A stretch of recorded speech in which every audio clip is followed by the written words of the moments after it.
میں نے اللہ کو ڈھونڈا تو اس نے اپنا تعارف کروایا، اللہ لا الہ الا ہو الحی القیوم، میں وہ ہوں جو موت سے پاک ہوں۔ اب پابند بن کے چلو اس اللہ کے جس کی شہنشاہی ہے، اس اللہ کے جس نے مجھے بنایا، اس اللہ کے پابند بنو جس نے مجھے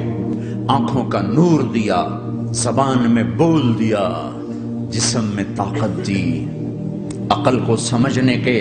اوصاف دیے۔ اس اللہ کے پابند بن کے چلو جس نے قرآن کو اتارا، جس نے دھرتی کو بچھایا، جس نے آسمان کو اٹھایا۔ آسمان کی چھت میرے اللہ کے قبضے میں ہے، زمین کا فرش میرے اللہ کے قبضے میں ہے، ہواؤں کے جھونکے میرے اللہ کے قبضے میں ہے، سردی کا موسم میرے اللہ کا ارادہ ہے، گرمی کی تپش میرے اللہ کا ارادہ ہے، بادلوں سے پانی کا گرنا میرے اللہ کا ارادہ ہے، برف کا گرنا میرے اللہ کی بادشاہی ہے، اور طوفانوں کا آنا، بجلیوں کا چمکنا، بادلوں کی گرج، موسموں کا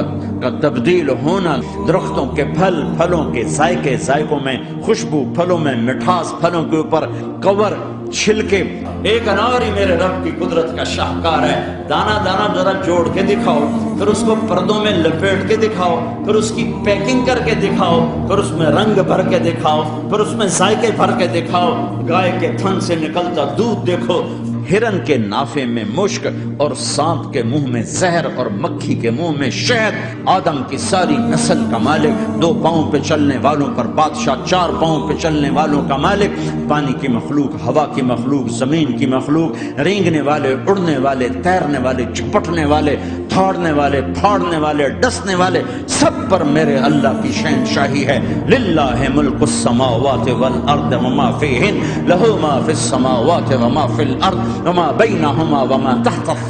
وان تجہر بالقول فانہ یعلم السر واخفی۔ وہ کون ہے؟ اللہ۔